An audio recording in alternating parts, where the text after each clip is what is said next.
Bienvenidos a Frontera Nacional, soy Jorge Navarro y estamos comenzando un nuevo programa de FN Entrevistas. Esta vez estamos nuevamente con Edison Gallardo. Él es gestor comercial, activista pro derechos de la infancia, Así es. como se demuestra también en su Twitter, @EdiGallardoLL. También es animalista, contador general. El señor Edison Llanos es autor aparte de su libro Mi infierno en el Sename. Ahora hace poco tengo entendido que lanzó su segunda parte. Pero también vamos a estar en esta entrevista con Oliver Pérez, que nos ha acompañado en las últimas grandes entrevistas que hemos tenido. Y vamos a hablar el día de hoy acerca del Sename, de su libro y de estas nuevas reformas que han llegado a ellos de nosotros respecto a esta institución que ya de hecho ya no se llama Sename. Bienvenido Edison, bienvenido Oliver. Te hago la primera pregunta, Edison, para que partamos rápidamente. ¿Cómo es esto del nuevo libro? Un resumen para la gente. Y inicialmente, ¿cómo ha sido la sorpresa entre la gente? ¿Cuál ha sido la apreciación de ellos? Bienvenido. Muchas gracias a ustedes, gracias por la invitación. La recepción del primer libro ha sido muy buena. Ya en www.yoleo.cl, donde se puede adquirir, hemos tenido una muy buena acogida por parte de la gente. El segundo libro, bueno, trata precisamente de la experiencia en el segundo ciclo de internación cuando fui cambiado de institución eh, del Servicio Nacional de Menores, en realidad. Eh, bueno, ahí tratamos temas tan importantes como lo es el caso Cox, directamente, unas acusaciones directas también que se hacen a través de lo que hemos descubierto en el trabajo pro infancia, ya mucho más informado. Desmenuzamos el primer libro, explicamos muchas cosas que quedan inconclusas en la primera parte de la historia, porque recordemos que una de las cosas principales que esto conlleva es la falta de identidad y la falta de historia. No existe una forma de que un interno del Servicio Nacional de Menores, o por qué no decirlo, un niño que esté bajo el cuidado del Estado de Chile, tenga acceso a mantener parte de su historia registrada, como nosotros lo hacemos, como lo hago yo con mi hija, con fotografías, con videos, celebraciones de cumpleaños. Ese tipo de cosas no existe en la institución del Servicio Nacional de Menores. Entonces, hay muchas cosas que están inconclusas, sobre todo el historial de tiempo que uno tiene que crearse a través de otras declaraciones de personas que estuvieron conmigo o que me conocieron, que es la parte mucho más difícil de escribir una biografía cuando no tienes registros visuales que te puedan ayudar. ¿Por qué crees tú de que de tantos chicos que han salido del Sename, muchos de ellos victoriosos, como es tu caso, crees que ellos de alguna forma no han tenido esa misma misión, quizás interna, ese llamado inconsciente de decir, voy a escribir, voy a alentar, voy a informar respecto a las situaciones que ocurren ahí?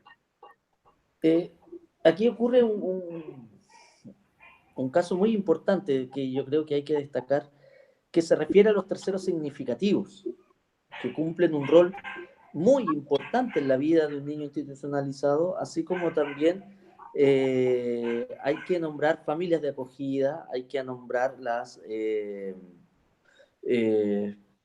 esencialmente esos dos puentes que son muy importantes entre la vida del niño y su relación con el medio social, emocional.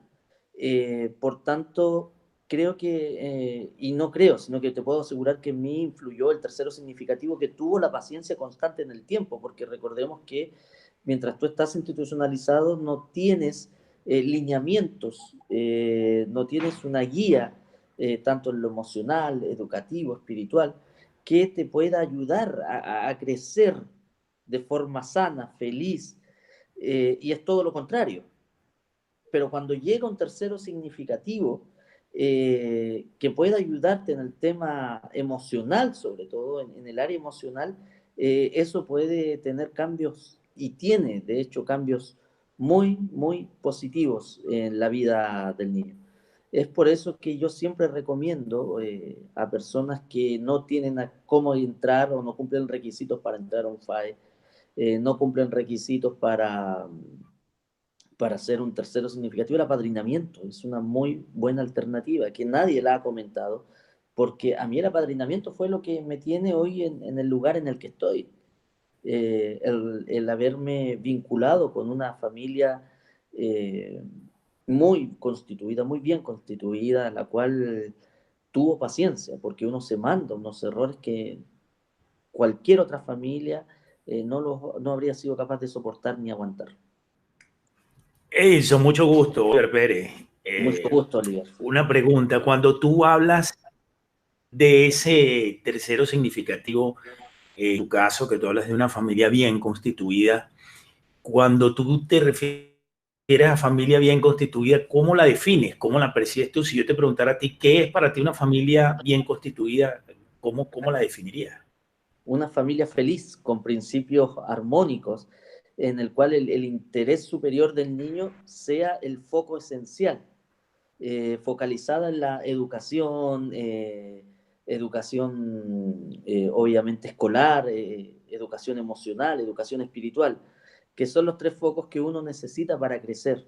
Eh, como, mm, eh, ¿Cómo te lo puedo vincular? Que sea, que el niño a futuro pueda cumplir un rol importante en la sociedad. Entonces, la rehabilitación y la reparación muchas veces pueden ir de la mano con la entrega de amor, de afecto, porque nosotros normalmente podemos padecer un afecto, un apego evitativo hacia las muestras de cariño. Y es allí donde hay que reforzar el área emocional del niño cuando está creciendo, que es lo que el sistema no hace. Lo que el sistema hace es privarte no solo de tu libertad, sino que privarte de tus emociones, privarte de tu familia, que es mucho más importante y recién ahora se está viendo la revinculación. Entonces, cuando llega una familia de acogida, que, que su eje esencial es el amor, y tú has sido privado de una familia como tal, ya sea esté compuesta por una mamá, por dos papás, por dos mamás, o simplemente una madre y su hijo, pero son felices, para mí eso ya es una familia constituida. Yo tuve de llegar a una familia, un matrimonio constituido ya con sus tres hijos, que marcó una diferencia en mi vida. Siempre hubo respeto, cariño, dedicación y paciencia sobre todo. Mucha paciencia. Que es una cosa yo creo que es importante, ¿no? O por lo menos yo siento la curiosidad. Si tú tuvieras que definir las causas, tú que tuviste ahí, que viste de cerca, no solamente tu caso, sino que viste rodeado de gente que venía de más o menos de una situación similar. A grandes, claro, es una pregunta que no para nada podemos simplificar la respuesta porque obviamente deben de haber muchos factores.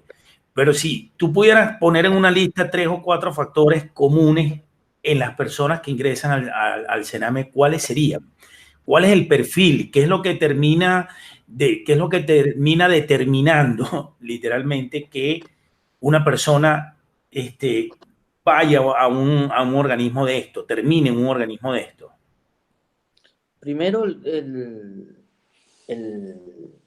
primer causante es la pobreza. El segundo detonante es el interés económico por el incentivo perverso que hay detrás de cada niño institucionalizado. Segundo, perdón. Y el tercero es obviamente la falta de educación, de habilidades parentales que tienen muchas de estas familias.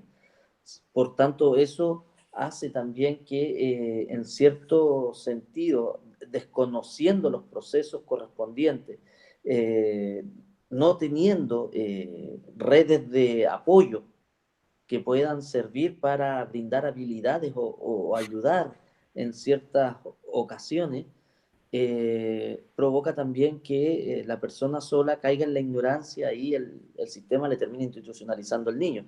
Que todos sabemos que la primera parte para entrar al Servicio Nacional de Menores son las OPD, Oficina de Protección de Derechos, que existen en cada municipalidad, sostenidas precisamente una parte por el Servicio Nacional de Menores y otra parte por los municipios.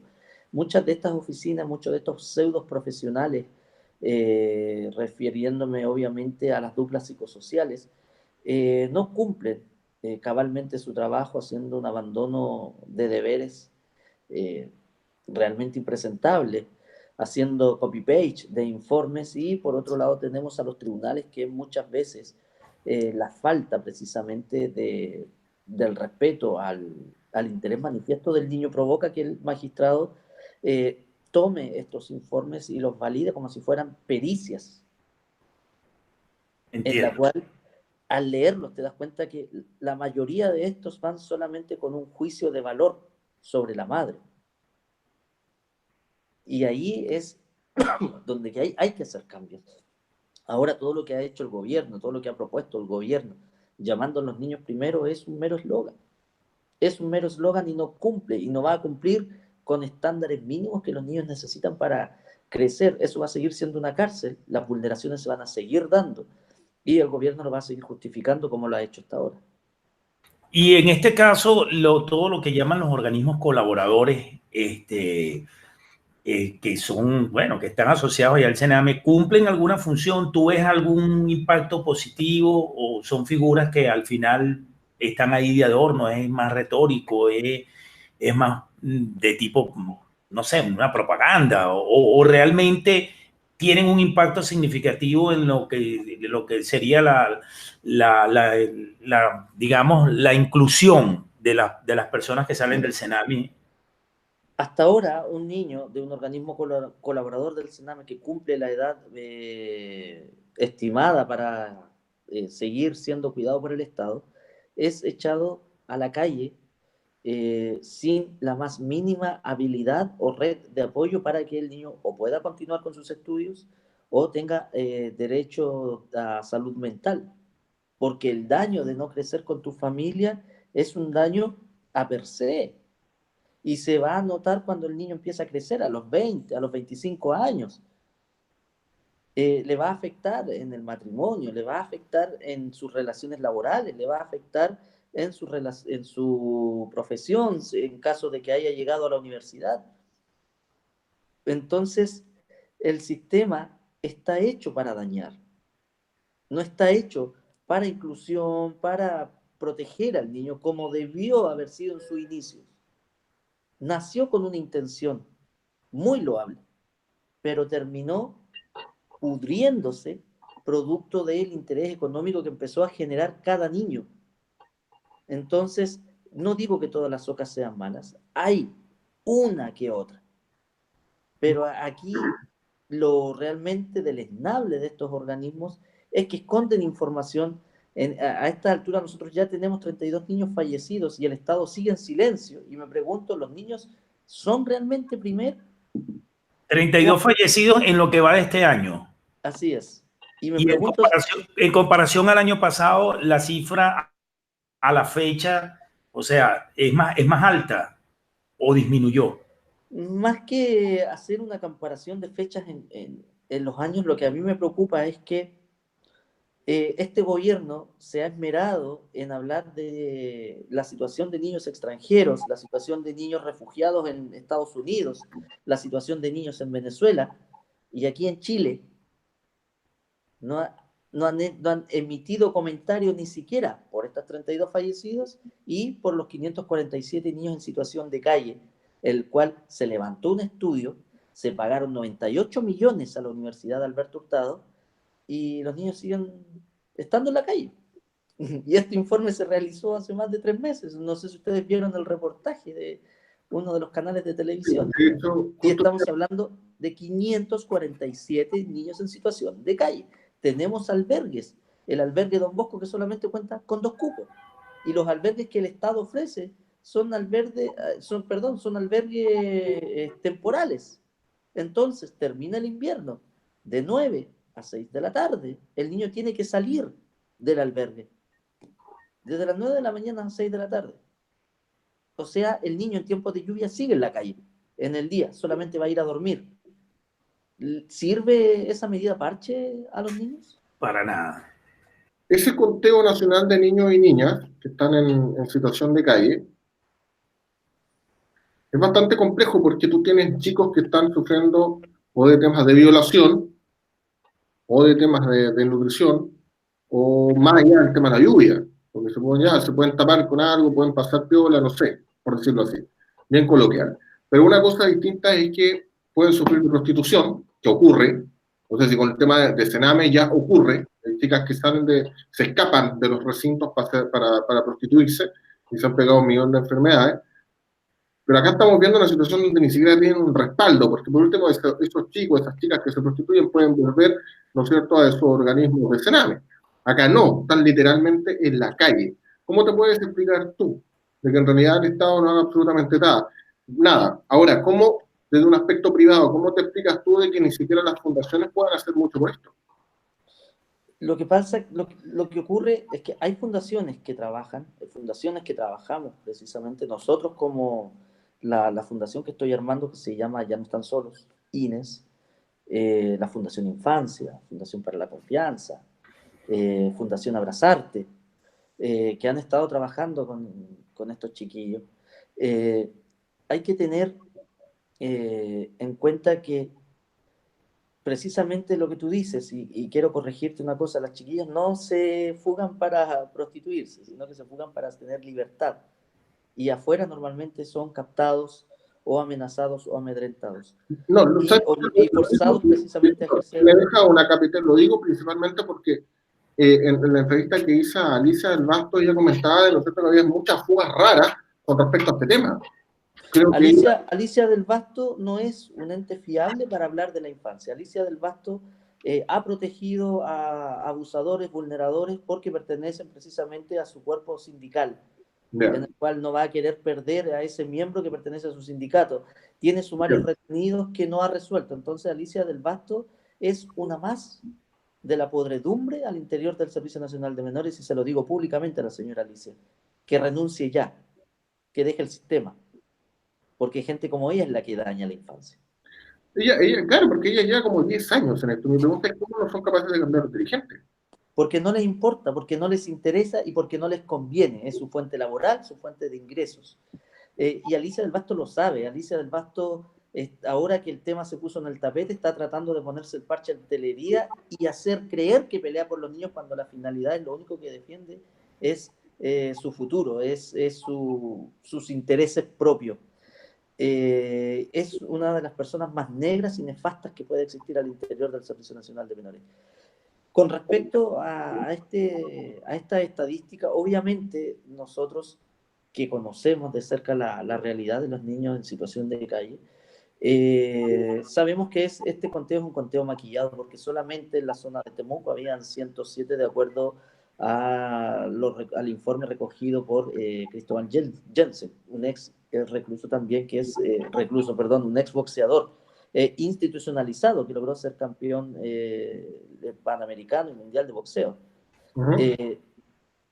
Lo importante, y se dedica precisamente a trabajar de forma voluntaria y solo por la infancia en la zona de Temuco y varios lugares. De hecho, hace poco andaba en Buenos Aires haciendo capacitación a niños internos, en Mendoza, perdón, a niños internos, él como profesional, explicarles que sí se puede salir adelante a pesar de. Y al gobierno realmente estamos viendo que lo único que le interesa es el populismo político, mostrar que están haciendo las cosas bien cuando no es verdad. Por ejemplo, hace poco inauguraban las nuevas residencias que no están hechas para atender a niños en situación de drogodependencia. Ahí justo te quiero interrumpir, disculpa que te interrumpa. Pero antes de que entraras tú a la entrevista, con Oliver hablábamos lo mismo, de que él escuchaba mucho de que esto estaba funcionando. De hecho, el miércoles, en Última Mirada con Paulsen, estaba Felipe Cas, el senador de Ópoli, y él decía, no, pero si ahora la residencia de 15 niños, y esto está mejorando, y esto está maravilloso, y está avanzando, y los niños primero, y bla, bla, bla.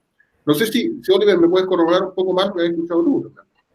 Sí, efectivamente en un programa por radio, el diputado Felipe Cas hacía referencia a eso, de que aparentemente era una excelente noticia este tema de las residencias, que verdaderamente por primera vez en muchos años se estaba poniendo a los niños de primero, ¿no?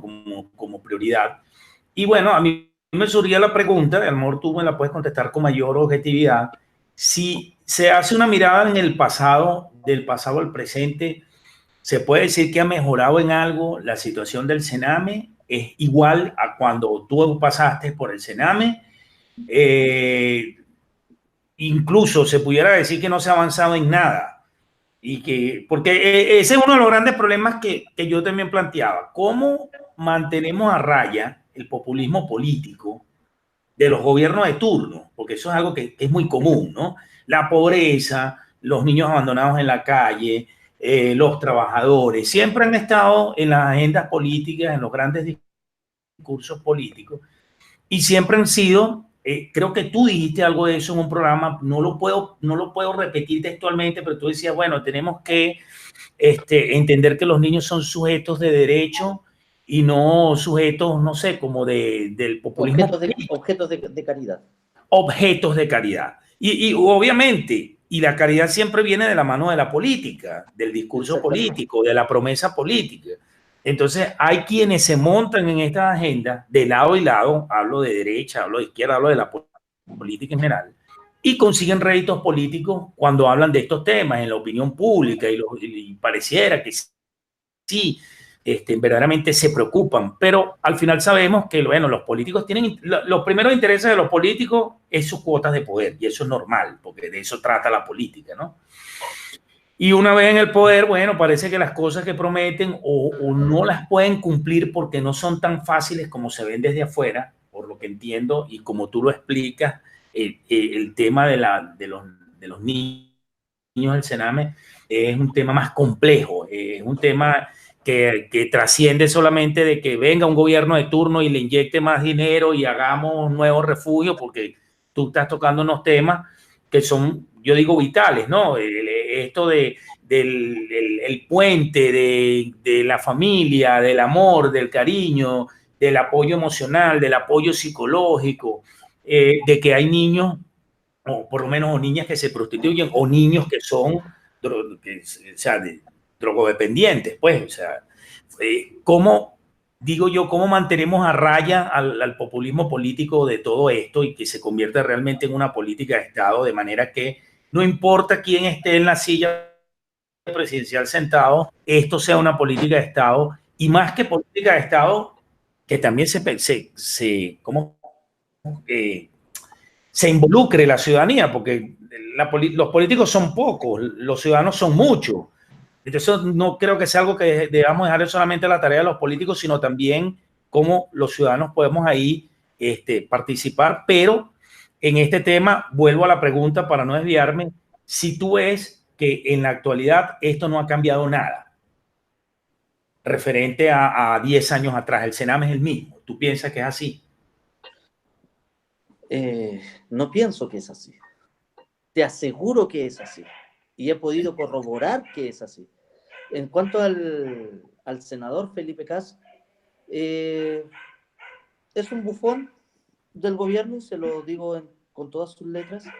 Él ahonda el populismo político. Los niños primero no es más que un eslogan y su frase, la forma en que él parafrasea y su demagogia, ya nos tienen cansados a nosotros que realmente conocemos la realidad. Y te voy a dar ciertos argumentos. Para una persona que los niños están primero, debió haber sido así desde que él empezó en el Congreso. Pero curiosamente empezó a reclamar por los niños cuando se puso el tema en el tapete. Segundo, cuando el ministerio, perdón, cuando el poder, la Corte ordena hacer un informe con respecto a la situación de familia y los niños, se logró hacer un informe completo por la situación de los niños en el Servicio Nacional de Menores. Este informe se llamó el informe Geldres. Vino un ministro de la Corte que estaba a cargo de esa cartera, Héctor Carreño, y lo esconde debajo de su escritorio y nadie más volvió a saber del informe Geldres.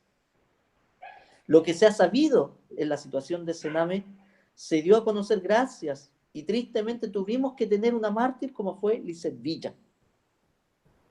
Y de ahí recién se supo que había habido un informe Geldres.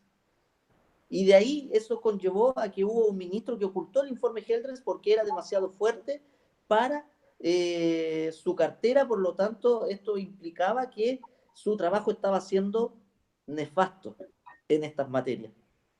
¿Qué ocurrió? Esto le valió una acusación constitucional al ministro Héctor Carreño por la gravedad que esto implicó.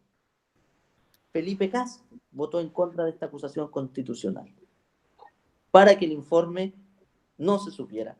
¿Y qué pasó? Si ese informe se hubiese sabido en el año 2013, 2014, por lo menos varios niños se habrían salvado. Y no hablo de 10, hablo de muchos más.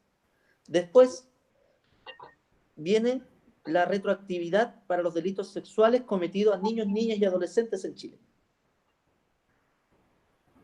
Felipe Cas volvió a votar en contra de la retroactividad al interior de la ley de imprescriptibilidad de delitos sexuales infantiles. Entonces, ¿de qué habla Felipe Cas cuando dice a los niños primero y que le importa la infancia? Cada vez que algo pasa en contra del gobierno, sale grabando un video en favor del gobierno. Luego tenemos este estudio, salió un reportaje de que hay 547 niños en situación de calle. Yo no he visto el video de Felipe Cas rechazando y apurando al gobierno para sacar a estos niños de la calle. Hasta el día de hoy ha omitido comentarios. Hasta el día de hoy ha omitido comentarios. Pero sin embargo, es capaz de hacer comentarios respecto a la situación del Instituto Nacional criminalizando a los escolares. Entonces, ¿de qué interés esencial de los niños el senador Felipe Cas habla? Sigue siendo un bufón del gobierno. No es más que eso. Que está actuando por un populismo político, que actúa por conciencia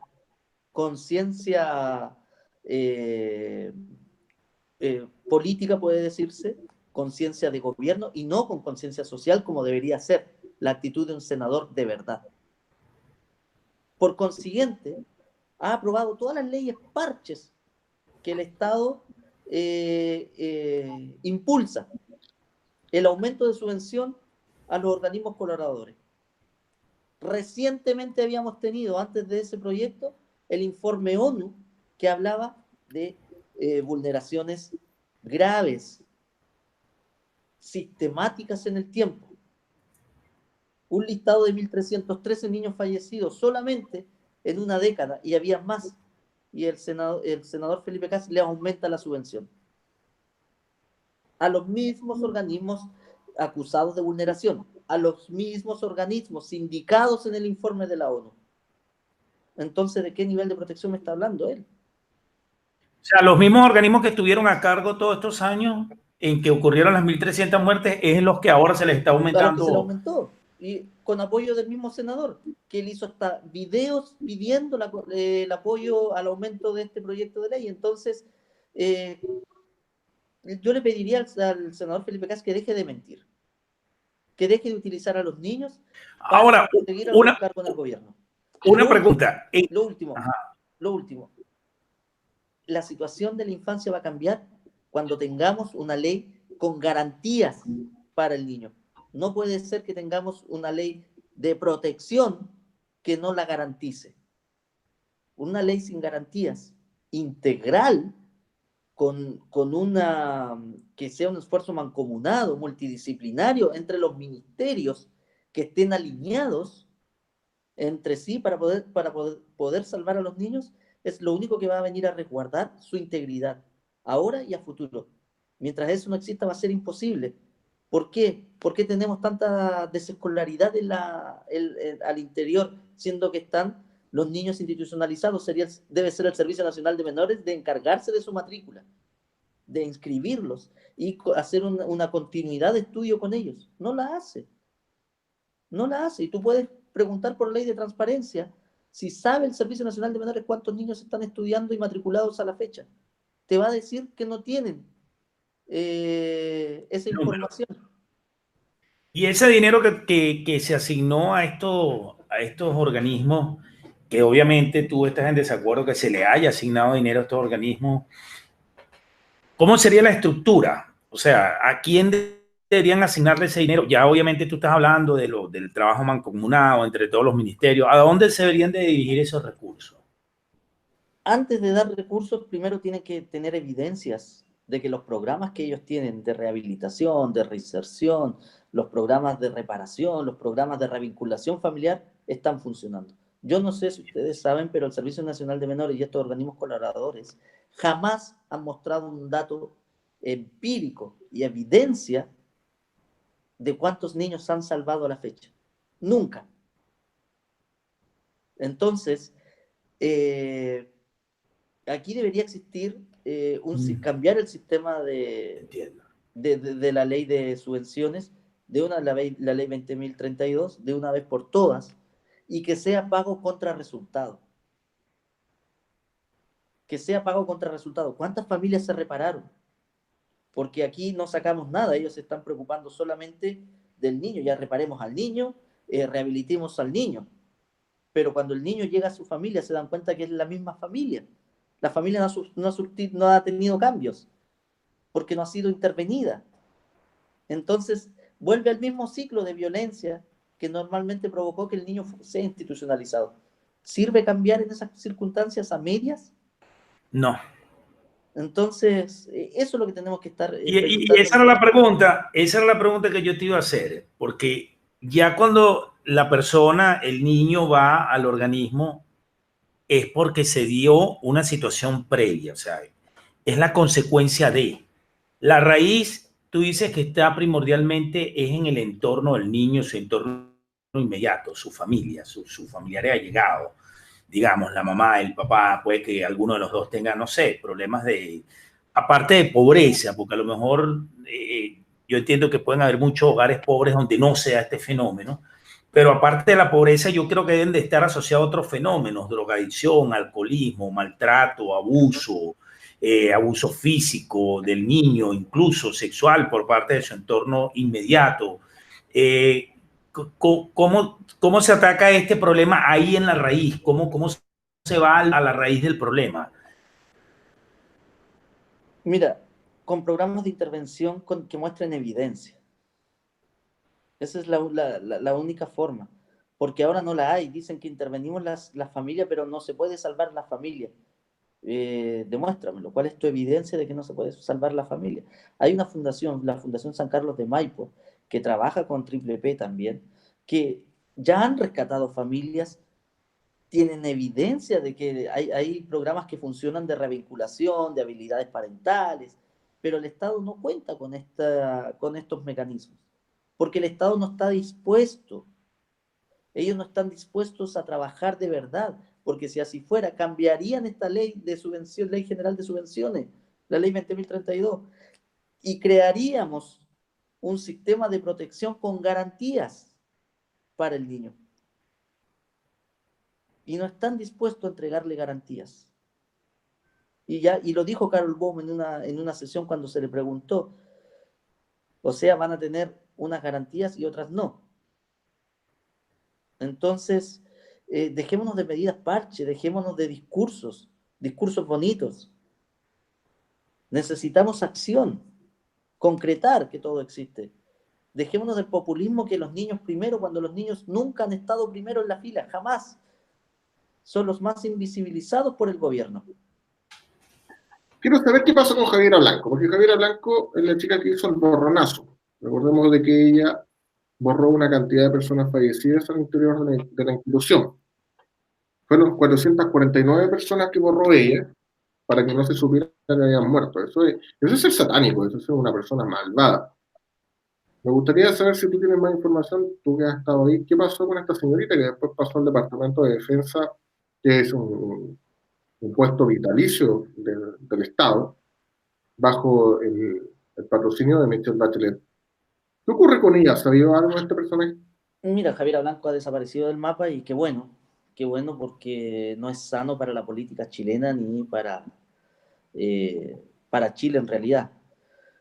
Javiera Blanco es, creo que uno de los nombres más negros existentes vinculados con la infancia en Chile.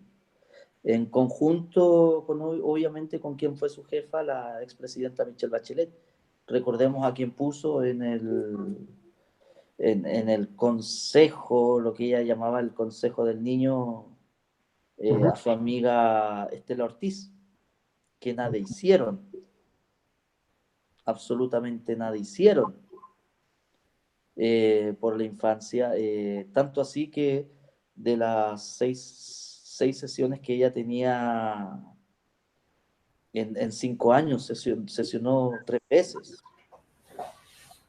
y por millonada de dinero. Entonces, ese es un nombre que no solamente le hizo daño a la infancia, sino que espero que la justicia termine de verdad formalizándola de una vez por todas.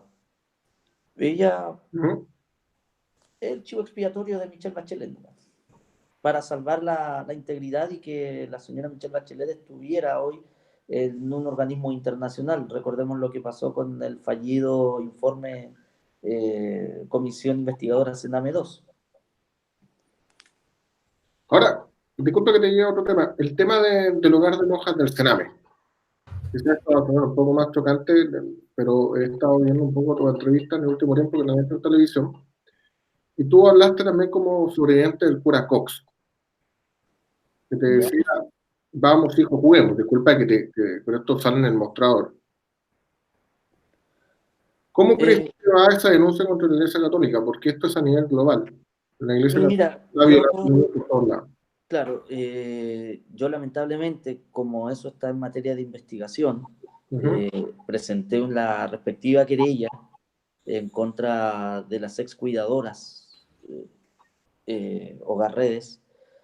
Por tanto, lamentablemente, al ser materia de investigación, todavía debo mantener reserva con respecto a cómo va el proceso, pero en su momento ya voy a poder dar luces y poder hablar con más calma respecto a esta situación. Así que por hoy voy a declinar referirme a ello, obviamente, para no entorpecer la investigación. En Chile estamos viendo algunos cambios raros. Por ejemplo, que ya a los chicos no les van a hacer educación física, no les van a hacer historia. Hay una investigación que analizó 24 países a nivel global y dijo de que los niños chilenos sufren la peor salud mental del mundo. Esta investigación está realizada por Mónica Kilmerman, directora del Departamento de Psiquiatría y Salud Mental de la Universidad de Chile, junto al doctor en Psicología Infantil Felipe Laqueniel. Entre 24 países, estamos hablando de nosotros en términos de niños, somos horribles. Cuando sacamos historia, cuando sacamos educación física, ¿cuál es tu opinión respecto a estos cambios que le están haciendo a los chicos, a los menores en general? Crear una sociedad subordinada al poder. Eso te lleva al sacar la historia. La historia siempre tiene 2 matices. Recordemos que si solo escuchamos a la Caperucita Roja, el lobo siempre va a ser el malo. Por tanto, hay que saber convivir con estos 2 matices, y uno puede creer la que mayormente lo identifique, pero sacar, y eso, cuando tú sacas esa historia, no vas a tener estos matices distintos. El que piensa, por ejemplo, que Bernardo Higgins fue un dictador y te dé sus argumentos, y el que piensa que fue un salvador de la patria y te dé también sus argumentos.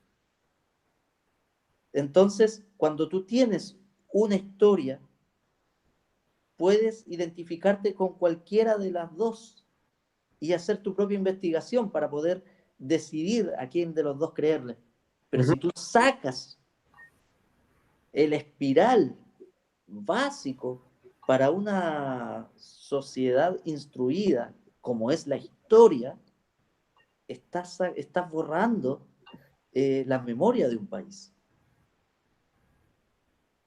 Y por tanto, si un país que no tiene memoria está condenado a repetir su historia. Y aparte de eso, te subordinas al poder porque le vas a creer a aquel que se ve más culto, que te puede estar mintiendo con respecto a una historia determinada, y tú se lo vas a creer. ¿Por qué? Porque no tienes el conocimiento suficiente para saber si eso es verdad. Entonces es un error gravísimo lo que Chile, la ministra de Educación, ha estado haciendo con la educación chilena. La está destruyendo prácticamente, y un país, lamentablemente, un país corrupto le teme a una ciudadanía educada porque no obedece a la subordinación de ellos, porque una ciudadanía va a tener su propia opinión. Entonces, ¿qué quieren? Borrar la opinión de la gente. Para ir cerrando, Edison, te agradezco tus minutos, tu tiempo, ya que yo sé que estás en el sur. No, en Coquimbo. Perdón. Pero la idea es que la gente sepa, ¿no es cierto?, las cosas porque la única forma que la gente aprenda en este país parece que es cuando son shock, ¿no es cierto? Con golpes, pues, como que no entienden de otra forma, o sea, porque puede pasar cualquier cosa y en televisión se muestra otra. Exactamente. Me disculpan mi pregunta, pero ¿puedes nombrar o puedes relatar algún relato? Perdón, disculpa lo extraño de la pregunta, pero ¿tienes algún relato que de verdad a ti te haya marcado con toda esta situación? No es por ser morboso, pero es para que la gente entienda lo cruel que esto puede ser. Porque ellos no entienden con datos, no entienden con estadísticas, y se quedan con los relatos populistas de Felipe Kast y de todos los políticos que aparecen en televisión, entre José Antonio Kast y la gente de izquierda. Uno de los pocos políticos que yo respeto por el avance es Zafirio, el único. Mira, Pero el resto, bla, bla. Pero hay algún relato donde tú puedas decir... Hay políticos a los cuales también hay que destacar, como es el trabajo que hizo Matthew Walker con la ley de prescriptibilidad, que es tremendamente destacable y que la luchó hasta el final junto con Gabriel Boric, que si tú te das cuenta son de partidos distintos, pero aquí hubo una transversalidad por algo tan importante como es la búsqueda de justicia para niños, niñas y adolescentes que sufren abuso sexual. Que eso hay que celebrarlo. Si bien no comulgo mucho con ciertas ideas, porque no soy acérrimo a la política, pero lamentablemente hago política para poder mantener esto. La ley de imprescriptibilidad es un gran avance, eso es un avance, no lo que hace el gobierno. Que muchos aliados del gobierno declinaron la retroactividad para este delito, que se supone iba a comenzar con el derecho a ser investigado desde que Chile aprobó la Convención de los Derechos del Niño. Así que para Felipe Arboe, decirle que vamos a recordar su nombre en las próximas elecciones. Con respecto a historia, tal como te lo decía, que se relata en mi libro, hace poco estaba creando la insignia de mi nueva fundación, que se llama Ya no están solos, y procedo a marcar mi mano en una hoja porque quería que llevara mi mano. Podía hacer un sol y otras cosas. Y me doy cuenta en el papel que todos los dedos estaban chuecos, porque una compañera de trabajo me dijo: oye, pero los dedos están chuecos. Yo le dije: pues son mis dedos. Entonces, el daño que te puede provocar la institucionalización no solamente es psicológico, también emocional y físico, porque estos dedos fueron fracturados. Y lamentablemente, bueno, no lamentablemente, felizmente, los llevo conmigo todos los días porque son parte de mi cuerpo. Pero esto es físico. Con el frío me duelen de una manera tremenda a mis 41 años. Imagínate lo emocional. las cargas emocionales con las que uno carga, que uno tiene que llevar día a día. Mucha gente piensa que uno es fuerte por naturaleza por haber vivido lo que obviamente todos ya saben, pero no desconocen que la parte más difícil con la que he tenido que lidiar es precisamente fingiendo que soy fuerte. Por tanto, los recuerdos, la falta de dentadura en su momento, las cicatrices en la cabeza, son muestras claras del abuso que existe al interior. Sin nombrar el abuso sexual lo he sufrido. Entonces, ¿qué más te puedo decir? Si la gente no se sensibiliza con eso, es que yo no quiero ser la víctima eterna, por eso muchas veces cuando me hacen la pregunta muy directa me cuesta hablar, porque no quiero ser la víctima eterna, pero sí le digo a la gente que por favor acuda al llamado de nosotros, de movernos en masa, de salir a marchar. Piensa, los profesores en todo Chile han salido a defender sus derechos, porque afecta a la educación y nos va a afectar a nuestros hijos el que ellos sigan siendo maltratados. Y este es un mensaje para la sociedad. Hay que apoyarse mutuamente. Yo no sé si la sociedad sabe, pero en los países, en Japón, el único profesional que no se inclina ante el emperador es el profesor, el maestro. Porque ellos dicen que sin maestro no habrían emperadores. Y salen a la calle porque le va a afectar el futuro derecho a la educación, una educación digna y de calidad. Ley Emilia, antes de que se aprobara la Ley Emilia, cientos de personas, miles de personas salieron a la calle y hoy tenemos una Ley Emilia. La ley aborto 3 causales. Cientos de personas salieron a la calle porque el aborto de 3 causales le afecta a su cuerpo. Por la marihuana, Santiago, Chile entero llenó sus calles por la marihuana. ¿Por qué? Porque afectaba tu libertad. No más AFP. Millones de personas en Chile marcharon no más AFP. ¿Por qué? Porque afectaba tu futuro y tus recursos. Pero cuando nosotros llamamos a marchar por niños ajenos, ¿en qué te afecta un niño ajeno? ¿En qué te afecta marchar por un niño ajeno? Y la gente decía, en nada. A propósito de esto, disculpa, la última pregunta y cerramos eso, disculpa que te interrumpa. Lo que pasa es que... Sí, sí. Deja terminar la idea. Ellos dicen que nada, pero hay algo en que sí les afecta, porque de los impuestos de cada uno de nosotros, el Estado lo que ha hecho ha sido vulnerar sistemáticamente a la infancia. Así que sí te afecta el bolsillo. Cuando los conservadores dicen no te metas con mis niños, ellos son los pro vida, ellos son las personas que supuestamente avalan, ¿no es cierto?, el sistema pro vida, aunque el niño nazca pobre, aunque nazca en las peores condiciones, ellos son los que están ahí, pero dicen no te metas con mis niños.